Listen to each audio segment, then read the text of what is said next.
मोतिहारी में कारगिल युद्ध के 25वीं वर्षगांठ पर बीजेपी युवा मोर्चा मशाल जुलूस निकाला। बीजेपी कार्यालय से लेकर शौर्य स्तंभ तक मशाल जुलूस निकाला गया। यहां पर अखंड दीप जलाकर शहीदों को श्रद्धांजलि दी गई। इस मौके पर यह दीप 25 घंटे तक जलता रहेगा।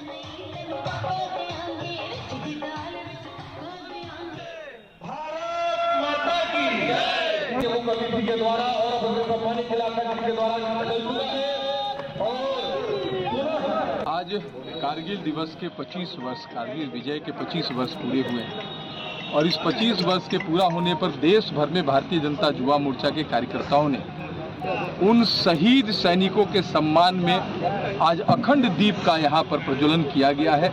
ये पूरा दीप उनके सम्मान में है, उनकी प्रेरणा से है कि देश की सुरक्षा के लिए जिस प्रकार से देश के सैनिकों ने अपनी शहादत दी है, देश के नौजवान भी इस देश की सुरक्षा के लिए सदैव तत्पर रहे, ये प्रेरणा लेकर के आज के सभी नौजवान यहाँ से जाने वाले हैं। आज ये कार्यक्रम इसलिए आयोजित किया गया है।